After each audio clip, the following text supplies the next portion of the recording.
అనవసరంగా ఎవరికి ఫోన్ చేయని ప్రశాంత్ ఆ రోజు చెల్లెలికి ఫోన్ చేశాడు. అందులోనూ రాత్రి 7 గంటలకు చేయడంతో ఆశ్చర్యపోయింది శ్రావణి.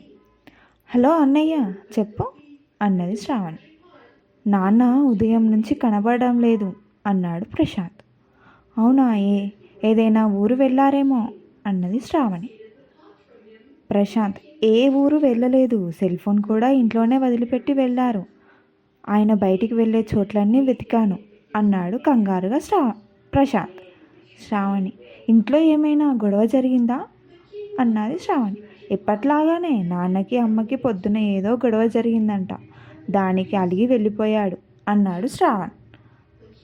అంత తలరాత, ప్రతిరోజు వాళ్ళిద్దరికి ఏదో ఒక గొడవ లేనిదే నిద్ర పట్టదు అన్నాడు ప్రశాంత్. సరే అన్నయ్య, నేను ఆయన ఇప్పుడే బయలుదేరి వస్తున్నాం అని ఫోన్ ఆఫ్ చేసింది శ్రావణి. కృష్ణమూర్తి రైల్వేలో 35 ఏళ్ల ఉద్యోగం చేసి రిటైర్ అయ్యాడు. 2 పిల్లలు, కొడుకు ప్రశాంత్, కోడలు కవిత, కూతురు శ్రావణి, అల్లుడు శ్రీధర్. 4 సాఫ్ట్వేర్ ఇంజనీర్లే, మల్టీనేషనల్ కంపెనీలో ఉద్యోగస్తులు. శ్రావణి భర్త అత్తమామలతో బేగంపేటలో ఉంటుంది. ప్రశాంత్ మణికొండలో భార్యతో తల్లిదండ్రులతో కలిసి ఉంటున్నాడు.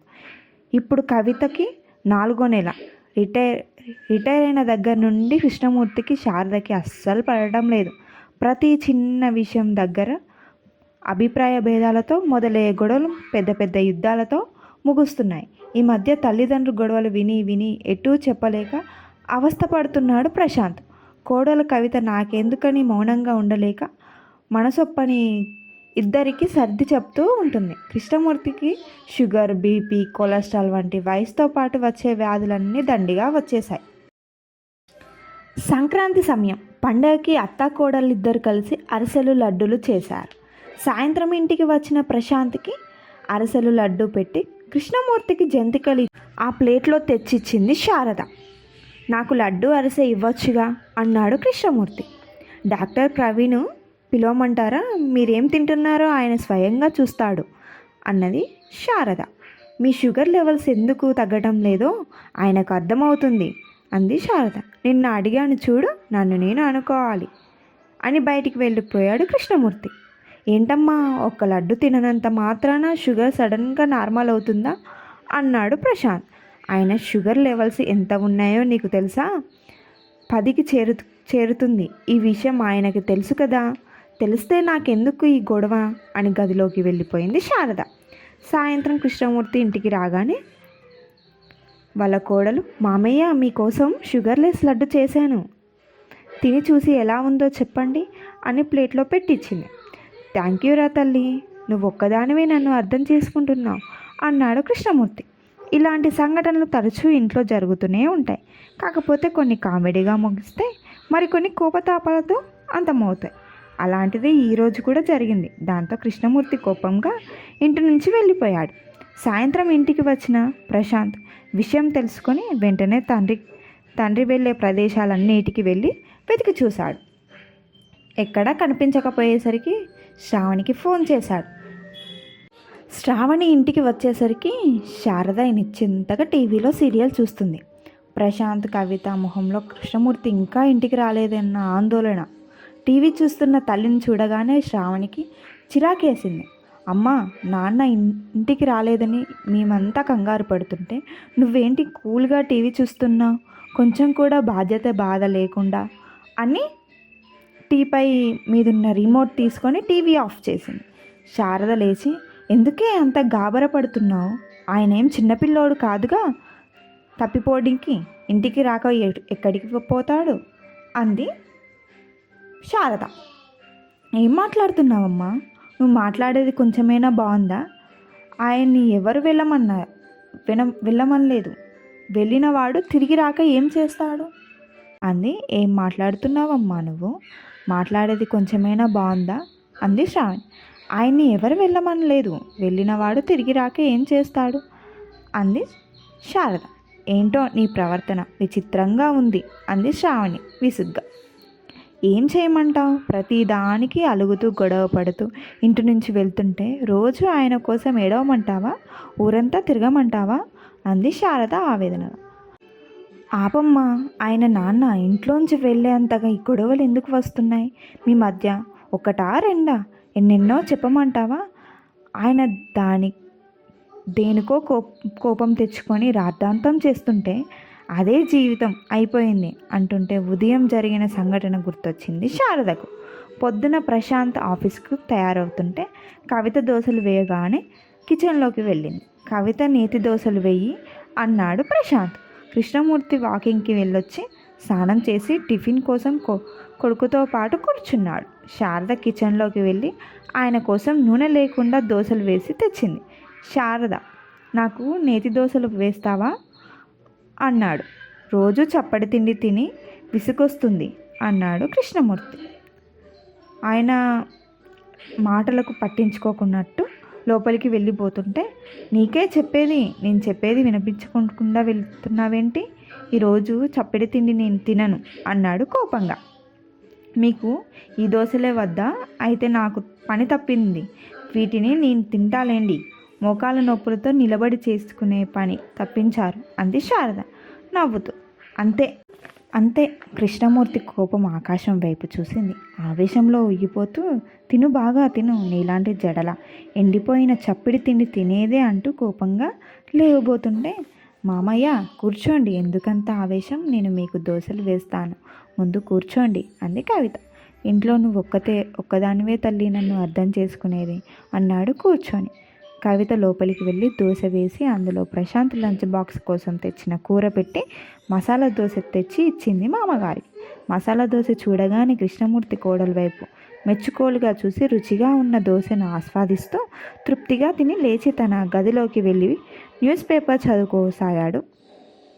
అత్తా కోడళ్ళు కలిసి తింటుంటే కవిత, ఏంటి మీ మామగారికి ఏకంగా మసాలా దోశ తెచ్చి ఇచ్చా, నేను వద్దంటుంటే నువ్వు తెచ్చివ్వడం ఏమైనా బాగుందా అంది శారద.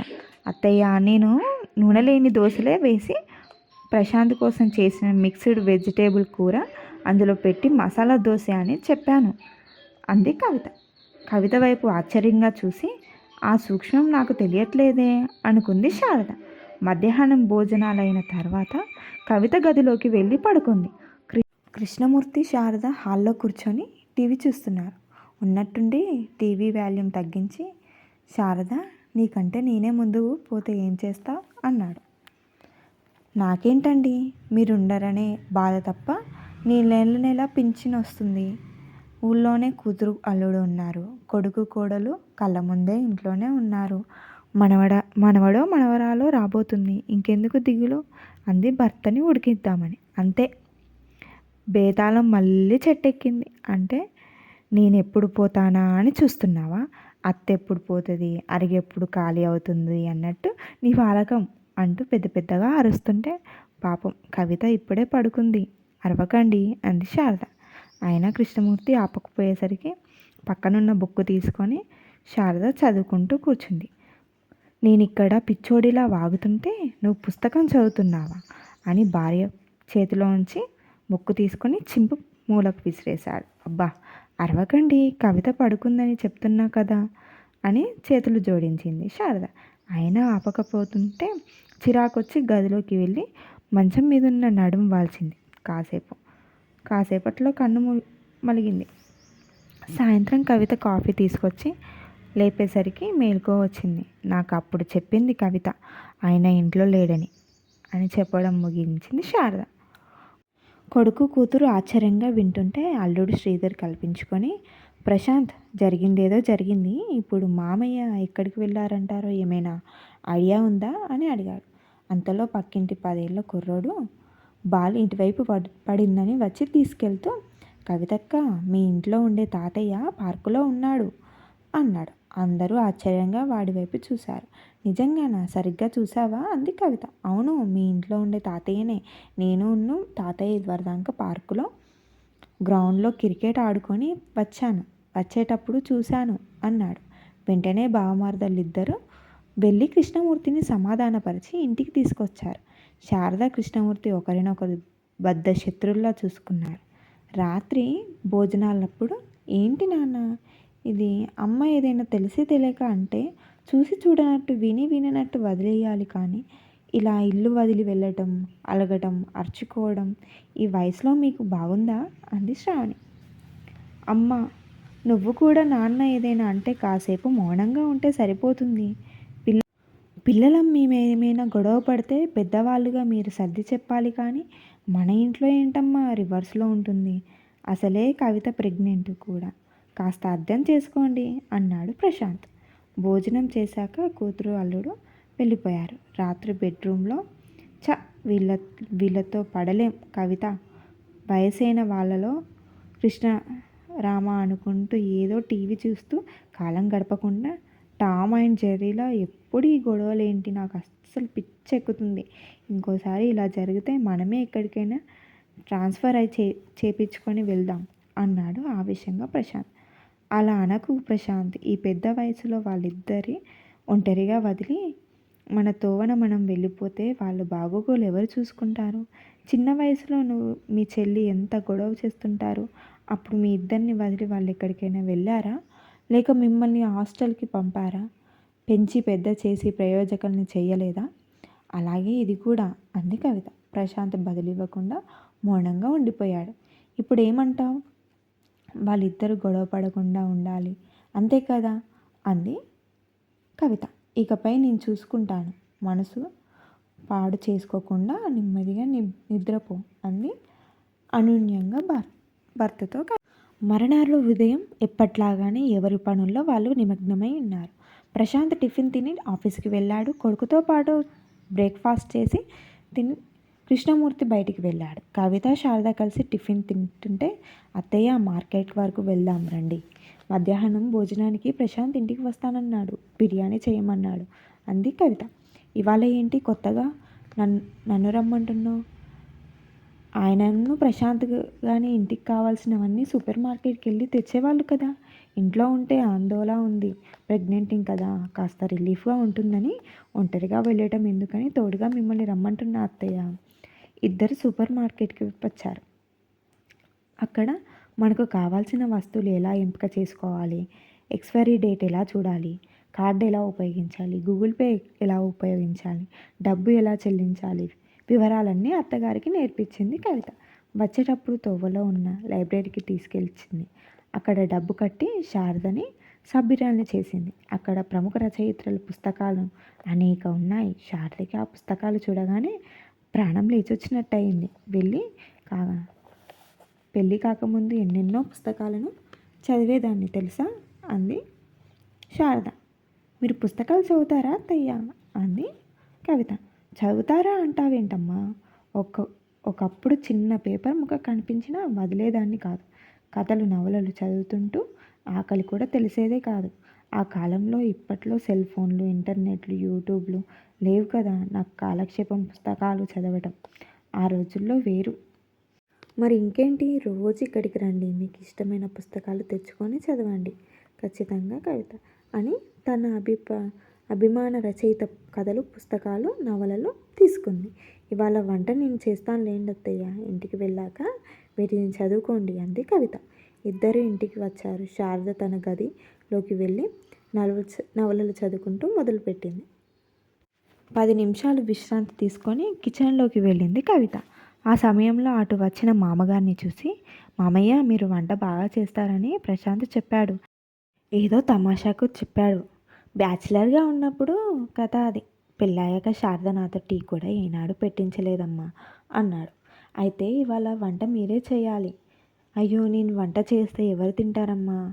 భయపడకుండా మామయ్య, మీకు వంట చేయడం నేను నేర్పిస్తాను.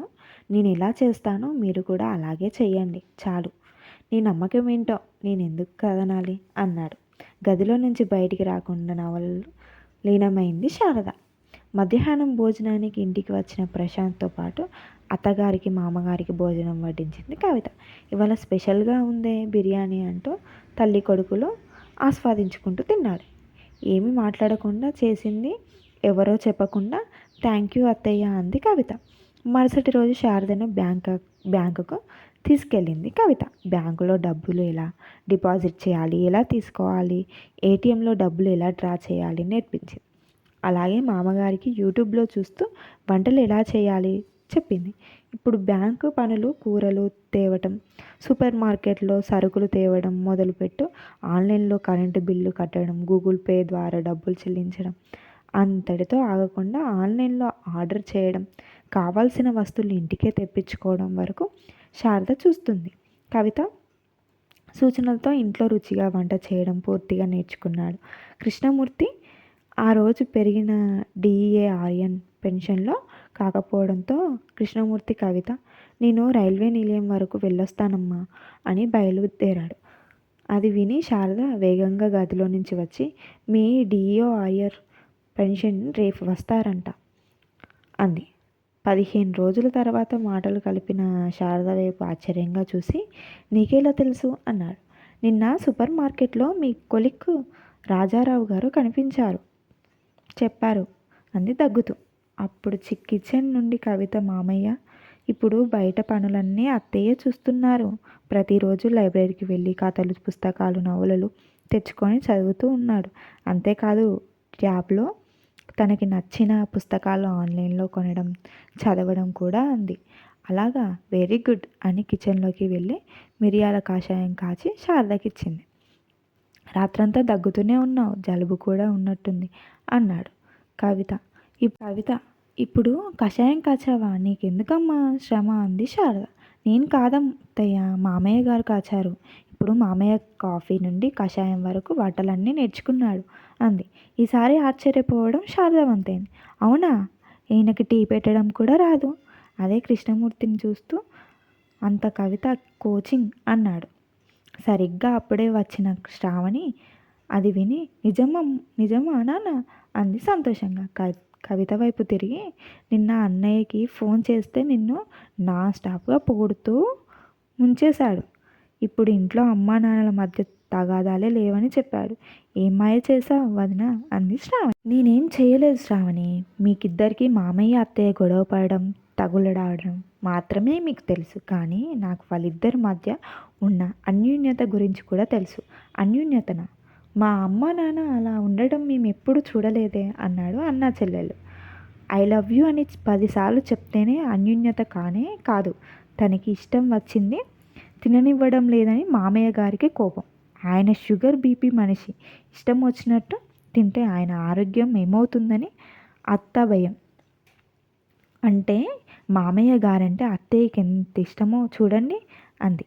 ఎలా వ్యక్తపరచాలో ఆమెకు తెలియటం లేదు. ఇక మామయ్య గారికేమో అత్తయ్యకి బయట ప్రపంచం గురించి తెలియదనే అపోహ. ఒకవేళ తన ముందుగా పోతే అప్పుడు ఏం చేస్తుందో అనే భయం. అదే విషయాన్ని అత్తయ్యని అడిగారు.